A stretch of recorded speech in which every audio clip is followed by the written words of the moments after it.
Are you a startup founder considering launching or relocating your business in Cambridge? What if Cambridge, one of Europe's leading deep tech hubs, was easier to access than ever? Introducing Launch Cambridge, a powerful new initiative bringing together trusted local experts in workspace, legal, finance, banking and relocation, giving you a seamless, de-risked path into the UK's most dynamic innovation ecosystem. Visit launchcambridge.com for more information. Welcome to the Cambridge Tech Podcast, talking all things technology from the heart of the UK's tech capital.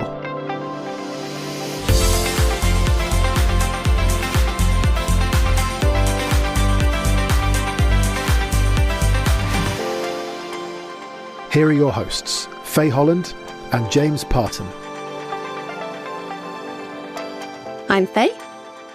And I'm James. So, James, how was your week off?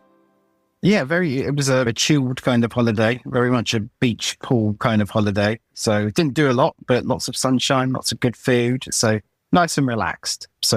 And excited to be back for the 200th episode. Couldn't miss that, could we? It is. I mean, wow. Didn't think we'd get here when we first came up with the idea, but it's amazing to reach that milestone, isn't it? The optimism. Yeah. Well, I think we should give ourselves a pat on the back, but also it's a good opportunity to thank a few people. Let's thank everyone that's offered their words of encouragement and support for the idea behind the podcast. Our guests, obviously without them, there wouldn't be a show. Our sponsors, past and present, Jamie and Tony at Business Weekly, who obviously help us with the weekly news highlights. And of course, Carl and Joe at Cambridge TV, who make us sound semi-coherent. So thank you to everyone for supporting us along the way to 200.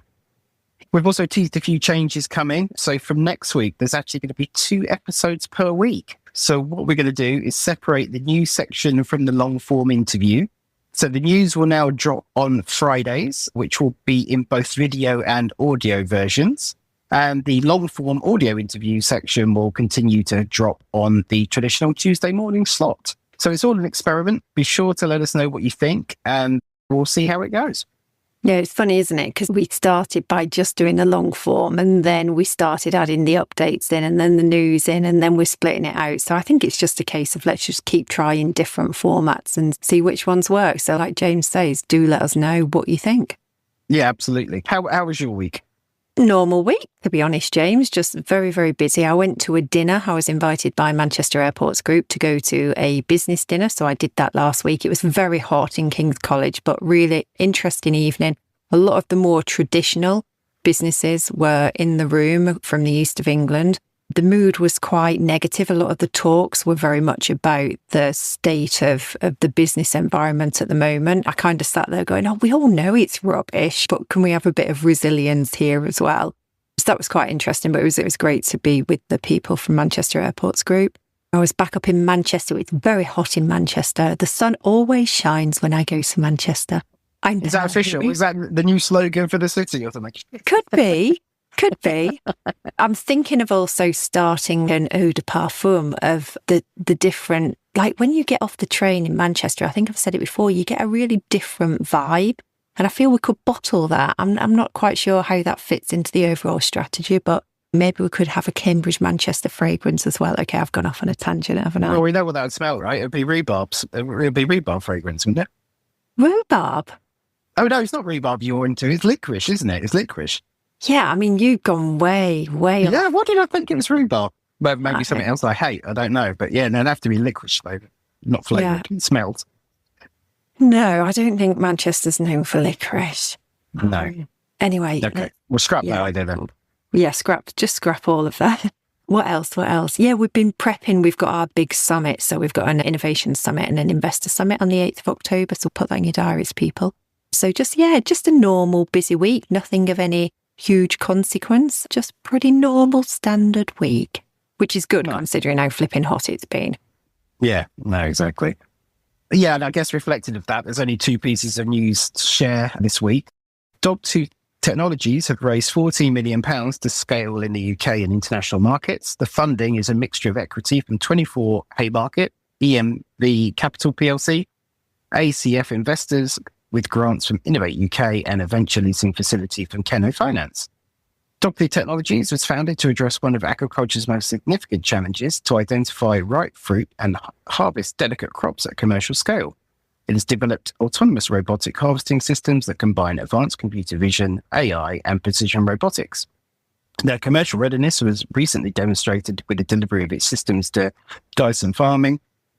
And CEO Duncan Robertson says the £40 million funding haul will enable it to expand commercial deployment, strengthen its technology platform, and accelerate the adoption of autonomous harvesting systems across the global horticulture sector. Dogtooth is such a great story as well of perseverance. They've been going quite a long time. I remember I met them when they were in Barclays Eagle Lab years and years ago.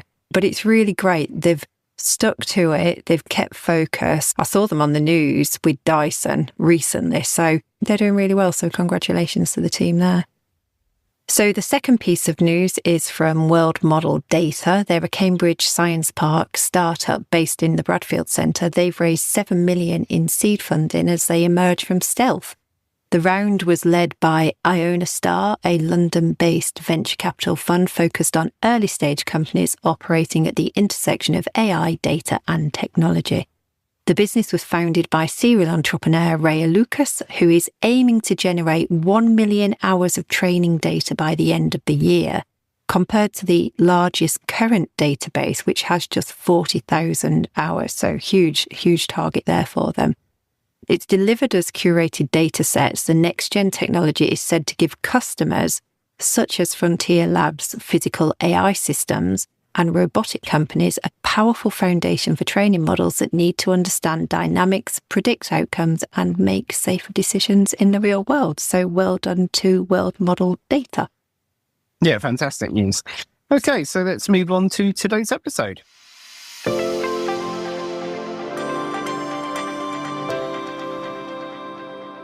So our first ever episode was with the lovely Scott White. It seems only right, therefore, to have our 200th episode revisiting Pragmatic Semiconductor. So I think we need to insert some bells and whistles and things there. This time we have co-founder and CTO Richard Price with us. So Richard, welcome to Cambridge Tech Podcast. It's a privilege to be back. Congratulations on reaching your 200th episode. That's a great milestone. And it was Scott last time, and as the other co-founder, I'm really happy to be here and talk about the progress since then. Let's get to know a little bit more about your background. Have you always been into science and technology from a young age? What was your kind of inspiration, your academic path? What were those early years like for you? It's always been something that I've been interested in and good at. If you ask my parents, I had a chemistry kit and I used to randomly mix various potions in my bedroom and ruined a number of carpets as a child. And then after studying maths, chemistry and physics, I went on to do chemistry at the University of Durham. And I believe you've got more than 25 patents, is that right? I've got a number of patents. They're a team effort, so that ranges from some of my early career when I was working on organic light-emitting diode materials into what we've done at Pragmatic and a range of things across devices and processes and various materials. And you're also a non-executive director at the Henry Royce Institute as well, which is the UK's National Institute for Advanced Materials Research. Can you maybe just give us a little insight in terms of how that role came about and the role of the institution? So that role came about really, it was opportunistic. They were looking to refresh the board. So actually the Royce is now 10 years old. And as you say, it's a national institute. It's actually a network of materials science institutes and departments across the UK with a hub in Manchester. And they'd gone through the early phase, which was investment in capability. And really my experience was around translation and representing the SME community. And it was an opportunity to help to shape the second phase of Royce over the last 5 years. And we're now at a point where we're really leaning into that translation of advanced materials. And actually, I'm almost 6 years into that role, so I'm about to step down at the end of this year. You're obviously a technologist, you're the CTO, but you wear multiple hats. So you're a scientist, an engineer, but you're also a key part of building the actual business side of things. So how have you developed those three different muscles, and do they feel like separate jobs, or is it all intermingled into one role now? It's definitely a mix, and I guess it reflects my career journey. So I started after my PhD, which was quite academic actually, looking at synthesizing organic chemicals and looking at X-ray properties of those and the structure. And I think I realized after that period of my life that I wanted to go into something more applied. And that led me into working on materials for OLEDs, which were pretty new back then. Obviously in Cambridge here, we had Cambridge Display Technology, but a lot of the activity was going on in Asia. And that gave me an insight into commercialization. But from the scientist side, I was very much at bench there, but I got an insight into intellectual property and raising funds and so forth. That business didn't work out. I guess another learning point and useful one, but it led me to a role in Manchester where I was working in the technology transfer office of the university, working on identifying new opportunities to spin out or license. And that taught me a lot of the ways to build up businesses. I knew at that point I wanted to go into startups. That interface really of emerging technology through into commercialization is a passion of mine. And it allowed me to engage with early stage investors and start to shape business plans from the business side of things, primarily things like program management, project management, and so forth. And then through meeting Scott, we worked on a business in Manchester. Again, didn't quite work out, but that led to Pragmatic. And we intentionally set Pragmatic up here in Cambridge because of the ecosystem, the talent, the network of investors, and we had a relationship with the university. And then my role flipped from, I guess, primarily the kind of business side, business management, to then taking over operations and the CTO role, whereas Scott was very complementary skill set in CEO, finance, raising money, and so forth. And that kind of learning period, and particularly in the very early stages where your teams of 6, you have to wear multiple hats. And it's only later when you start to specialize and you have the identity crisis of what am I going to do now that there's people who can do the jobs I was doing much better that comes forward. That's where I think a lot of the experience and that kind of muscle that you talked about came from. Did you ever consider maybe moving into something like venture capital? Because like with your technical background and then that academic experience and then working in the spin-out office at Manchester, was that ever an option, or was it always you wanted to be an entrepreneur? I think definitely things like entrepreneur in residence and so forth, I think could be still options for me in the future, although maybe time's ticking away from that perspective. But yeah, I think that could have been another pathway for me. But as I said, I really enjoy that kind of startup and being in the business and working with people as well. It's always really interesting that a lot of the successful entrepreneurs are the ones that have that multi-approach, that do lots of different things. So I think you're probably testament of that as well. Well, hopefully. And I guess it also depends how you measure success. So I think looking back, there's a lot to be proud of with Pragmatic, but I think the next 5 years, we're looking to do even more. And for me, it's that, I guess, striving for the next thing as well, which I'm sometimes struggling with in terms of my own sort of how I recognize success for myself. But I think we've achieved a lot, but the next 5 years, I think we're going to achieve even more. And we're definitely going to start unpicking that. So let's start at the beginning for those that may not know who Pragmatic is and what the story is. So just give us a little bit of that top level introduction about when it was started and what its objective was from the outset. So as I alluded to earlier, there was a kind of prior business in Manchester. That's where Scott and I first connected. And that really brought together a bunch of ideas around, can you put electronics into places where it doesn't currently go or didn't do at that time? And there's a lot of focus on packaging and labels, and printed electronics, as it was often known at the time, was a kind of flavor of the month. We saw actually some real commercial opportunities there to start to engage with consumers and to provide value to brands, whether that's in helping to protect their brands from counterfeit and so forth, or engaging more intimately and intelligently with consumers by providing information from packaging that customers could interact with. That was the commercial vision really for setting up Pragmatic. We set it up here in Cambridge because we could bring together the people, the sort of background of similar but different businesses and technologies across the university and related SME community, and really the proximity to finance as well. It's well connected to London and not particularly far away, and that was an intentional place to start Pragmatic. But we had to rethink our approach to the technology we were going to develop. So that we had a little bit of a starting point, we essentially started from scratch. So we put together a very small team here. It was 6 people, myself and Scott, and Catherine Ramsdale, who was one of the early employees at Plastic Logic, and Neil Davis, who was at Cambridge Display Technology, and James Wiltshire likewise, and Anna Jezorska-Chapman, who was at the University of Cambridge in the engineering department. And that 6 people, the founding team, this is late 2010 into early 2011, we were working in a kind of shoebox of an office in the electrical engineering building on the West Campus. That was pretty new at that point, just next to the Cavendish and the Nanoscience Centre. And we started accessing facilities within engineering and nanoscience.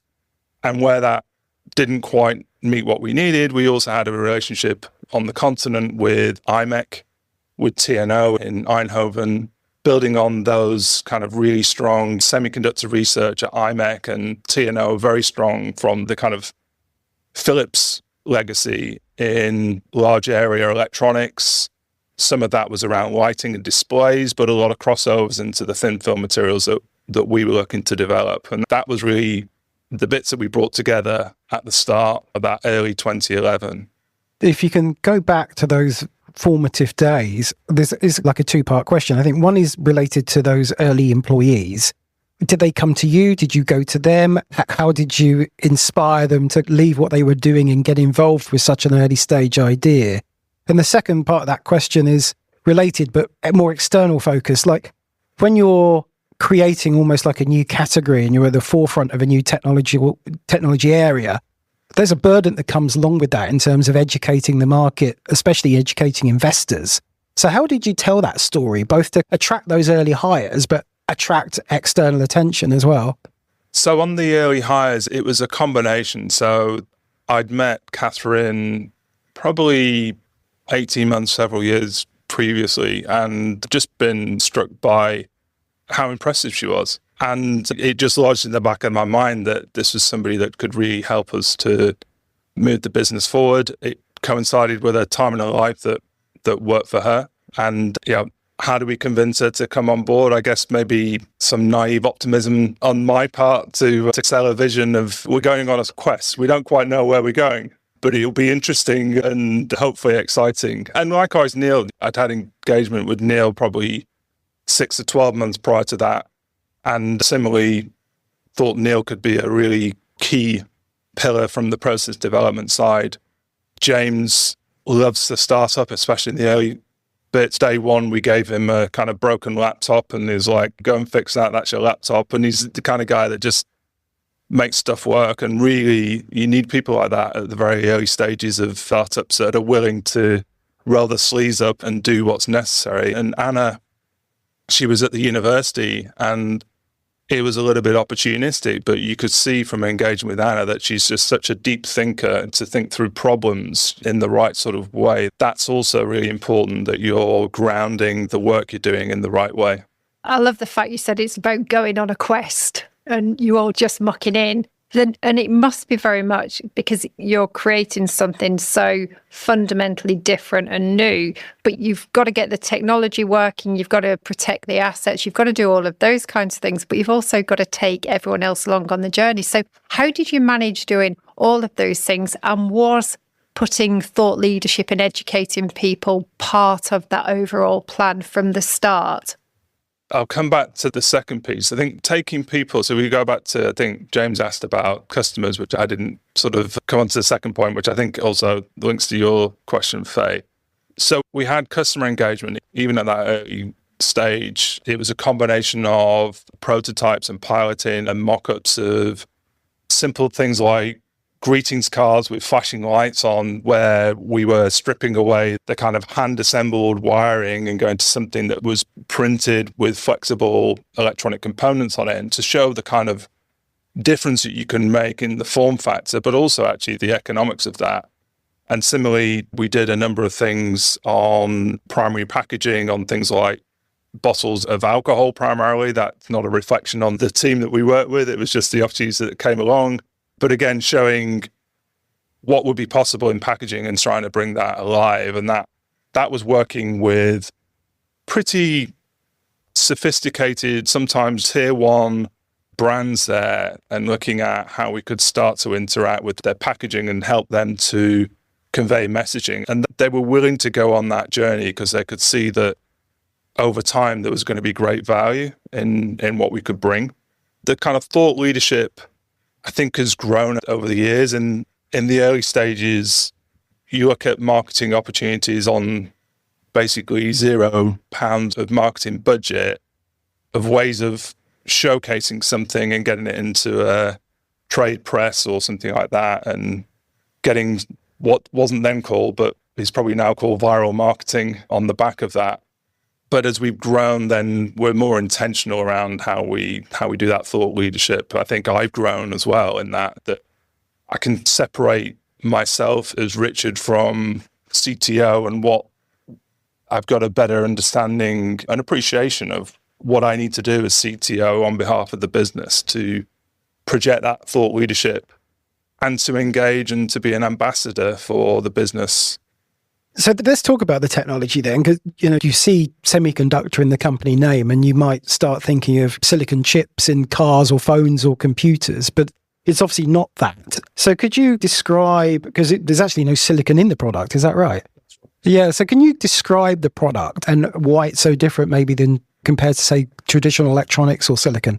Sure, and I'd probably preface it by saying that it's not yet those chips in cars and other things, but essentially where we started from is how do we simplify the design and the manufacturing of semiconductor chips? So we use thin film materials. So these are precisely grown layers of semiconductors and other parts of a chip, which can be deposited very quickly.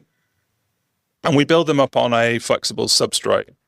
Now, in some cases, that flexible form factor is incredibly important when you're trying to bend or flex around certain curvatures or into things like AR, VR headsets, for example. In other cases, it's less important, but the thin film and the fast process times is really important because it means as an end-to-end manufacturing cycle time, it's very short. So we measure our cycle time in days, whereas typically for a more advanced semiconductor product, you're into many months.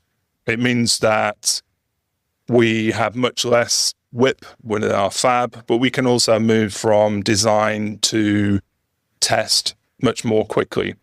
There's another benefit of that as well. It's because of the types of processes we use, again, because we don't use a lot of material and it's thin films, the temperatures are lower than would be typical, and we use less water and fewer chemicals. And you put all that together and you end up with something which is actually very sustainable as a manufacturing process. Again, looking at many of the products that we're currently going and applications we're currently going into, that sustainability is really important. You don't want to be adding a significant carbon footprint onto packaged consumer goods, as an example. And to bring that to life, what kind of applications are you currently working on? Because it kind of triggers thoughts about processing power, the compute power, heat that's produced by the chips, the power consumption. How does that compare to traditional chips that you might envisage? And what kind of applications does this unlock that wouldn't be possible from those more traditional approaches? So we have primarily two operating models as a business. So one is what's called an IDM. So that's a company that designs, manufactures, markets its own products. That's primarily where we operate at the moment. And then another is a foundry, which an example, albeit much bigger than us at the moment, TSMC in Taiwan. So our IDM business at the moment, we're focused primarily on radio frequency identification. So we've developed a number of products in that space which are smartphone readable. So we can put a unique code or ID onto any object, and consumers can interact with smartphones. They can be read at various touch points through the life cycle of a product, and you can capture data and aggregate that. So legislation coming through like the digital product passport in Europe, it's important to have that end-to-end transparency at the item level, whether that's in pharmaceutical packaging or other related very high volume consumer packaged goods. We're also adding additional features to those products because our process and design cycle is relatively short. We can do derivative products in a very straightforward way. So they will use maybe 90% of a design or reuse 90% of a design, and then we'll tweak part of that for maybe a center interface or a tamper-evident product we're about to launch next week. And that essentially gives you the ability to say, okay, I've opened my bottle of wine and the code's changed and it's irreversible. So I know that if anyone refills that bottle with something that's different, it's already been compromised, or other types of products. And we're seeing a huge amount of traction in that area. And then, as I said, adding in sensing capabilities, so temperature, chemical, humidity. So that's the kind of base where we are ramping at this point. We then got a technology roadmap, which is releasing the next generation of technology at the end of this year. That's a build on our current generation 3, more optimized and improved performance. We measure in a very similar way to you would for a silicon chip. So it's power, performance, area, and cost. And generation on generation, we're doing improvements on those. And at the end of next year, we move into an even bigger opportunity. It'll be our first CMOS platform. So for those listeners that aren't sort of aware of CMOS, it's essentially been the driving force of the silicon industry for more than 30 years. It stands for complementary metal oxide semiconductor. You have two opposing types of semiconductors and they're in balance, and it allows you to be really power efficient when you design things, so that essentially when the product's not in use, it's not consuming power, and you're only consuming power when you're doing some kind of compute functional switching. So that moves us much more towards mainstream design. It will unlock much more of the foundry side of the business. And we got a roadmap beyond that where we continue to evolve the performance and open up more and more applications in a similar way that Moore's Law in silicon has driven that industry for best part of 50 years. We have a roadmap, but on a much faster time frame than was done in silicon.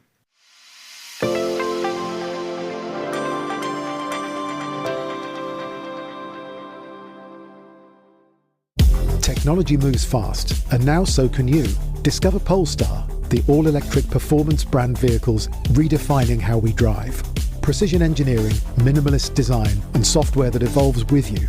Experience it at Holland Group in Norwich and Bury St Edmunds, or let us bring the test drive to your door. Proud sponsors of the Cambridge Tech Podcast. Polestar, electric performance redefined. Discover at holdengroup.co.uk/Polestar.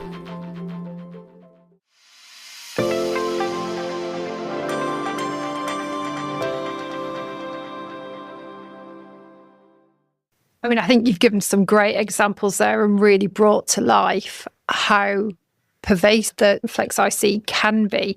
I guess the thing that's sitting in my mind at the moment is the cost side of things. To other equivalents, everyone wants everything to be cheaper, more efficient, and all of those types of things. What's that model look like? How competitive is it, what you're offering?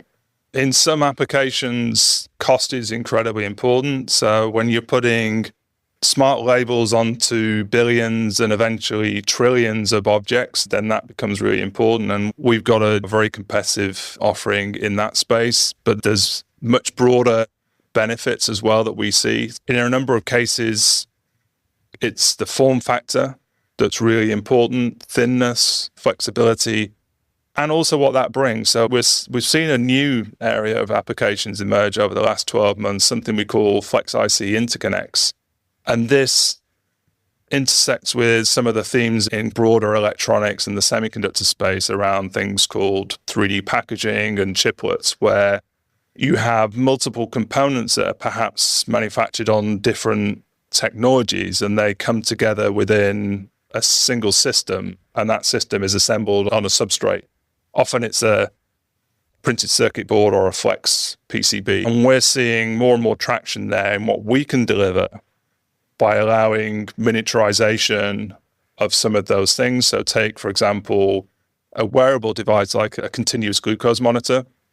The future generations of those we can enable to be thinner, more comfortable, smaller, reduce the number of components that are needed on that, actually drive the total cost, the BOM cost of that down as well.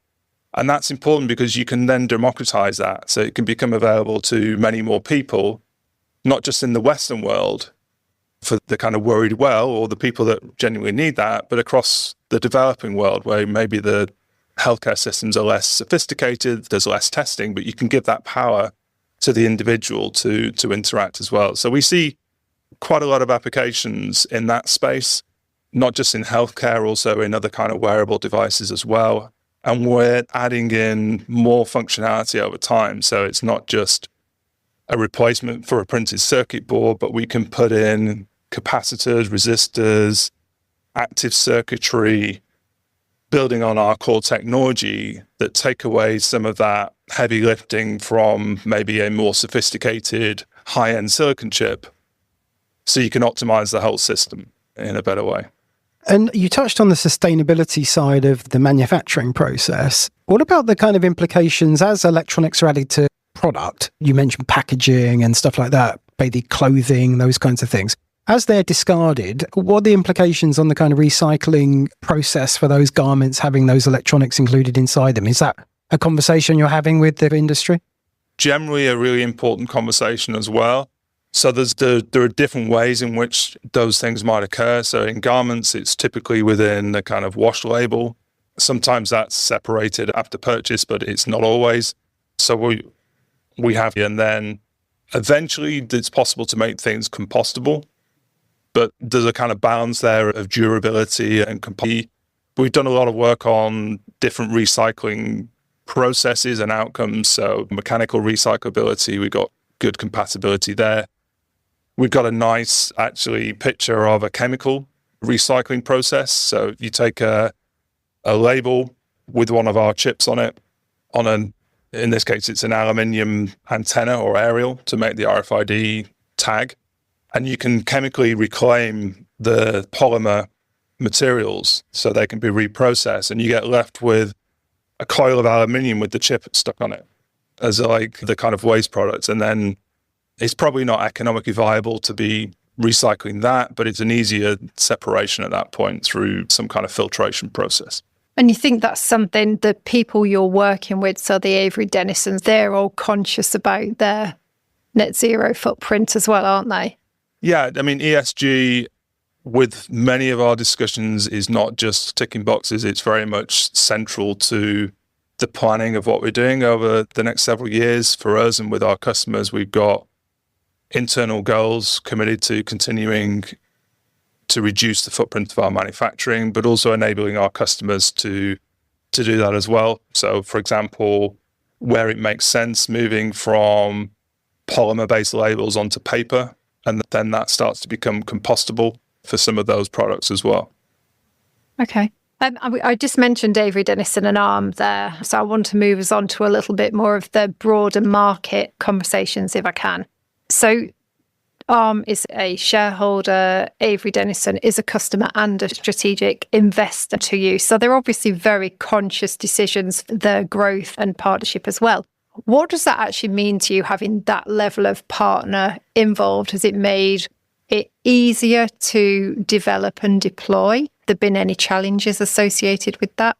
So they've both been really pivotal to the last 10 years in, I guess, similar but different ways. We worked for many years with ARM Research, and in the early years, they just transformed the way we thought about design. We were a very small team, probably had 2 designers in the company. We were doing manual layout of circuits. And the complexity we had at that point was single transistors complexity of circuits. And they helped us to think through the methodology of actually how we set up our design flow, putting together process design kits and codifying that in the right way, putting in design rules and so forth. That collaboration was really key. I'd say going back years, and then over time, we changed the nature of that into what we were targeting. So we had a stretch goal of could we implement a Cortex M0 ARM core?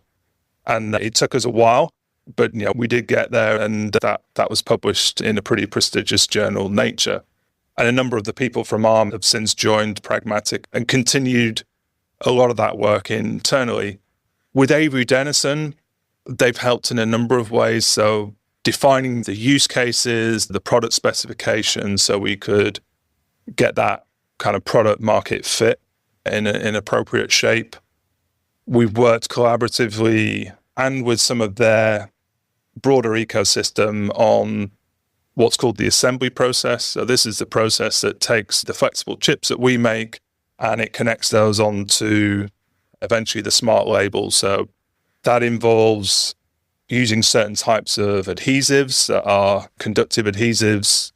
It involves handling a flexible chip. So this is a tens of microns thickness compared to a silicon chip, which is typically hundreds of microns. So fractions of a millimeter compared to hundreds of a millimeter in scale. And it requires different approaches to handle that for success. So we've worked hand in glove with them for several years to get that process so it's fit for high volume manufacturing, which is where we are today. And when you think about the kind of market opportunity, I think you put out a predictions piece at the beginning of the year where you talked about this shift to real-time data on individual items. So for decision makers in sectors like retail, logistics, healthcare, etc., what should they be thinking about to ensure that they're positioned for that transition? So there's a number of ways that can play out. On the simplest level, it's possible to connect, let's say, item level information with maybe ambient information from the environment. So that might be, again, things like temperature, humidity. And if you have some perishable goods, you can, okay, we're going to refresh the pricing and make sure that the oldest goods are sold first, try and drive down things like food wastage. You can have dynamic price labels. So that's one of the opportunities, looking at electronic shelf labels that are updatable, linked to that. On the item level as well, looking at simple decision making. So can you add machine learning at the item level, operating at what we sometimes call beyond the edge or extreme edge? We can hard code some of the kind of weights there from a training set, so you can really simplify the design that's needed onto the product level. And again, you're engaging with the environment. So that could be agriculture, where you're trying to optimize at the plant level yields from a crop. So if you imagine like a polytunnel of tomato plants or something like that, you can gather information about when it's best to try and deploy irrigation or things like that, and optimize from that perspective, and so on, where you're starting to connect data that you're gathering maybe at the edge or device level with simple decision making beyond that at the item level. And you can move that again into the home environment as well with the connected home. And I guess my supplementary question there is trying to understand the kind of maturity of the market. Are you finding that the customers or potential customers are quite sophisticated in their specification of their need, or is it still more of an evangelizing of the possibilities of the technology you offer into the customer? Is it a push or a pull kind of situation right now? The deployment into identification, sense, locate is pretty well established. So you can make business cases around, for example, you get much greater inventory visibility, so reduce your losses through that and drive efficiencies. I think the next wave beyond that is going to intersect with what we're seeing around deployment of AI. And I think we're a little immature at the total system level to understand all the benefits that can derive there. But that's where we'll go next, is that kind of extreme edge where you have simple decision making at the item level. You've got the layers of the stack in place, but you're not pushing data further up the stack than you need to. But we're not there yet. This kind of ambient IO, the new name for the Internet of Things or the Internet of Everything. And there are some things there around what are the right communications protocols so all the systems communicate with each other and they're interoperable. But that's where I see the next 3 to 5 years that we'll get to as we get more and more data and connectivity with deployment of AI. That's great, Richard, because you said earlier on about, what the next 5 years grow. So I think you're starting to give a little bit of a tease of some of the things that you're going to be focused on. So I want to move on and talk about Durham. But before I do, I have a niggle that I'm just going to throw out there. So in my new role, I'm the Cambridge-Manchester Partnership Director. You met in Manchester, the original concept Manchester. Then you moved to Cambridge. I know you've gone to Durham. What about going back to Manchester? Because that would really help me. And I know James always says that the world doesn't revolve around me. And my husband says the same. But I'd just like to check whether there's any opportunity there. So I'll let you into a couple of secrets. So first of all, I live in Manchester. So that's home. It has been for the past 20 years. And actually what's been fantastic in living in Manchester, just seeing the transformation of the city and the confidence actually that Manchester has when you go there. It's a great place to live. It's less great when you're working in Cambridge and Durham from a perspective, but I've made it work. And as my family were pretty young when we started Pragmatic, that was the decision that we made. So that Manchester-Cambridge corridor or connection has always been pretty strong. And I think there are opportunities to build out for Pragmatic there, potentially over time as well. We've actually got a number of other people who are based in Manchester and work between the two. And then Durham was, actually I studied in Durham. So that isn't why we're based there, but I did my degree and my PhD there. I love the city. It's a hidden gem. And if you get a chance and you've not been there, just to walk around the Palace Green where the cathedral and the castle are in the evening, pretty inspirational as a place to be. Cambridge is great. It's a place in my heart as well. Actually, my wife's from Cambridgeshire and her family have farmed here for hundreds of years. So there's sort of pretty deep roots here as a family too.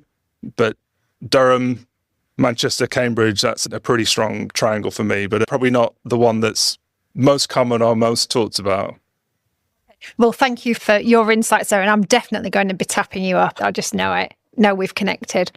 Just going back to Durham, though, I mean, what an achievement to have such a big program, project, fabrication line up there.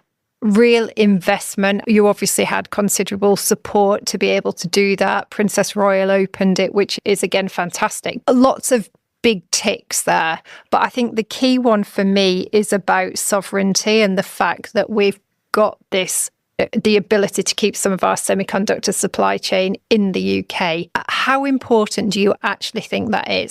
There's a few things I'd say on that. So one is that it's almost impossible, or it is impossible, for any one country to have full sovereignty, even China, of the end-to-end supply chain because of the global nature of the industry, whether that's from the design tools, the chemicals, the equipment, or the fabs. It's important, therefore, that in the UK we have significant value to offer the rest of the world, as well as making sure that we're partnering with right-sized, like-minded countries around the world as well. We have an opportunity at Pragmatic actually to go much further than we ever thought. So if I think back 15 years ago to what we were thinking about, it was very simple electronics going on to labels and packaging. And we're now talking about over the next 5 years, and we can potentially go quicker with the right kind of investment, starting to really overlap with some of the capabilities of admittedly older generations of silicon, but ones that still have significant value and presence in the marketplace, much beyond what we were thinking about. And I think having that in the UK and that manufacturing capability It can help in some areas of resilience, but it also gives us the elevation of what we're offering to the rest of the world in semiconductors. We've got obvious strengths in design, companies like ARM and GraphCore, and we've got companies like Fractal that are coming through, and huge strengths in quantum. These build off semiconductors as well. We need to build out more in the manufacturing space. Companies like ourselves and the other businesses that exist here all around the UK, not just in Britain, but also into Northern Ireland, which is often forgotten as well, and strength in areas like South Wales. We can build these and grow them from the base they have. And then we've got trading collateral with the rest of the world and the ability to partner, as I say, with right size and like-minded economies around the world as well. And am I right in thinking that you're offering this as almost like as a fab as a service, so it's actually open to other companies to use?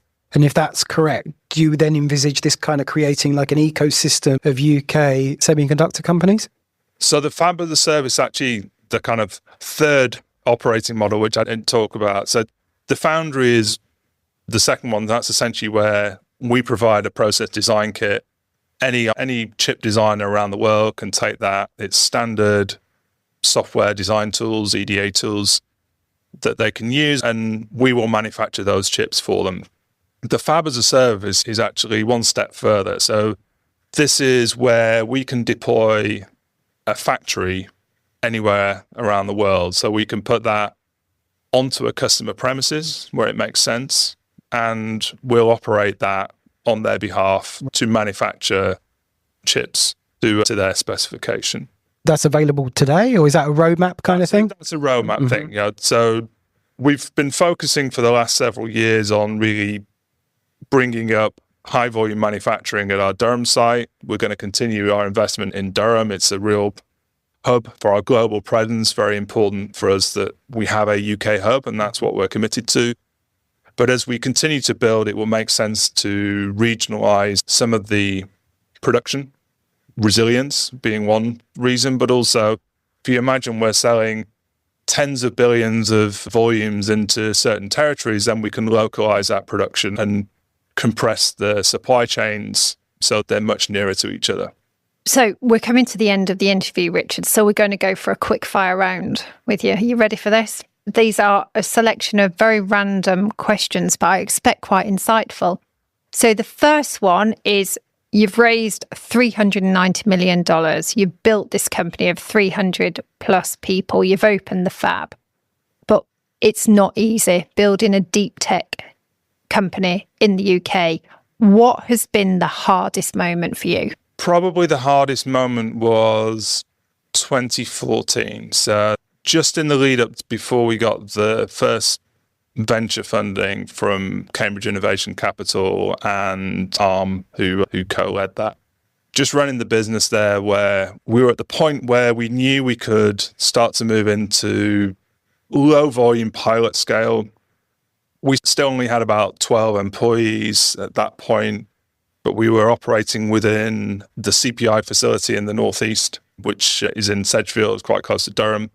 And just keeping the business running and trying to manage everything through cash flow and so forth to get to that point. Because first of all, finding the right investor took a long time. And I'd say that was really important, to find the right investor, and CIC were definitely the right investor for us.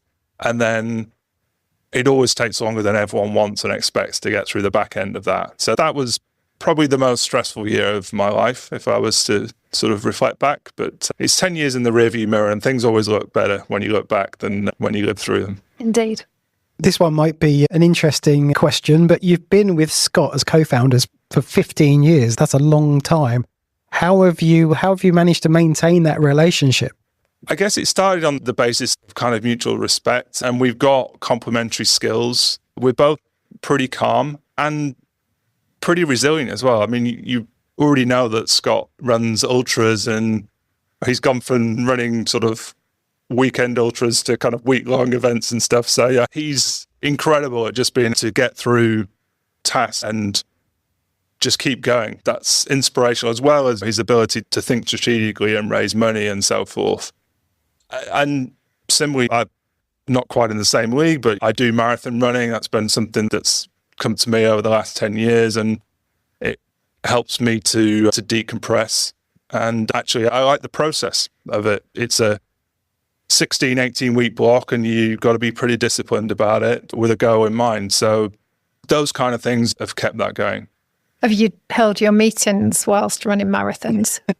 No, thankfully. No. An idea you might want to think about. We rarely run together. It's probably because mine are like short jogs compared to Scott's training runs. How far is it from Cambridge to Manchester? Is that a run? It's about 200 miles there. That's quite a long time. Yeah, that's quite a way. That's quite a way. Okay, next question then. You've talked a lot about the Cambridge innovation ecosystem already. I'm not going to go through that again. But actually, what I wanted to ask you was going more onto your societal responsibility. What does Pragmatic do to give back to the Cambridge, Manchester, Durham communities? Is there anything you can share there? So we have an equity network within Pragmatic, so that's both internal and external focus. We have regular events for colleagues. In fact, there's a picnic happening today at lunchtime. We do awareness around various health issues. So we have men's health and women's health. We encourage employees to be open and candid and hopefully provide a safe space for that to happen. And then also engaging outside. We might sponsor, for example, one of our employees' junior football teams. As an example, we do the Chariots of Fire race each year here in Cambridge. Usually get a couple of teams into that. We encourage volunteering, whether that's donating blood or other events that colleagues want to do. So there's more that we could always do, and I think that's part of the ambition as we build over the next several years. But I think we're off to a pretty good start there. And I have to shout out to my colleagues in our people team and our ESG committee and the stakeholders across the business that we bring into those. Just going back to your introduction and the time you spent at Manchester University, I'd just be really curious about your view or your scorecard of UK universities and their role in entrepreneurship and creating companies. What's your take on the current state of play and on what more needs to be done to maintain a kind of UK leadership role globally? So my reflection would be there's been a big improvement since I was doing that, I guess, nearly 20 years ago. I don't think there's ever been more spin-outs created than there are now and currently. So that's positive in terms of filling the top of the funnel. And we're actually doing quite a lot of work at Royce in this at the moment, looking at what we call two valleys of death. So there's a known kind of scale-up one, which hopefully is being addressed through some of the Mansion House Accords. And essentially, that's a capital problem, getting more capital and more UK capital deployed into scale-up. The other one is the kind of seed, and the surrounding ecosystem of that. So how do you get companies the right advice? How do you connect them to think about the commercial use cases and to connect with investors and so forth and build those cases together? So I'd say we're doing better. And you can see, again, just if you look quantum, the kind of amounts of money going to Series A, B, and C just in the last month is pretty incredible. There are pockets, I think, where that's obviously stronger than others, and the Golden Triangle is, I think, doing very well. And outside of that, Northern Gritstone is pioneering outreach more into places like Sheffield, Leeds, Newcastle, and up into the Northwest as well. You only have to look at the numbers, though, of the investment to see there's still a big disparity by proportion of where the money's going. So I think there's more to be done there to actually leverage what we're developing from the science and technology basis. I've just taken a role actually on the EPS Science Engineering Technology Board, where that's earlier in the pipe of what we're doing, but even there's greater awareness now of how that then connects through to economic growth, industrial strategy, and so forth for parts of that early stage research, not all of it, but certainly for parts of it. It's vital that we do address that, because if we're going to be innovation-led, we're going to go for innovation-led economic growth, then we need to be addressing some of those shortfalls, don't we? Absolutely. And it's also where we start to pull through talent as well, where you can show people that there are opportunities, then I think people will follow. And it won't necessarily be the case that graduates will be attracted into the city or into jobs in tech, but actually deep tech, if you can show that there are jobs there that are going to flow through into businesses of the future that have substantive presence and scale here in the UK, I think that's going to be really attractive for young people today looking at their choices. Brilliant. I mean, it's been great talking with you, Richard. Thank you so much for coming in and joining us for the 200th episode, and we'll just get you booked in for the 400th. That sounds good. That'll be almost 5 years, so you'll have all those updates as well by then. Absolutely. No, it's been a pleasure. And again, congratulations on your 200th episode. Thank you.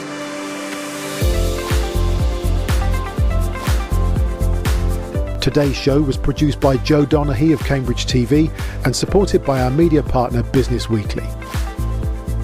The Cambridge Tech Podcast is available on all major podcast platforms and on cambridgetechpodcast.com. If you've enjoyed this podcast, please give it a 5-star review. It'll really help others discover the show.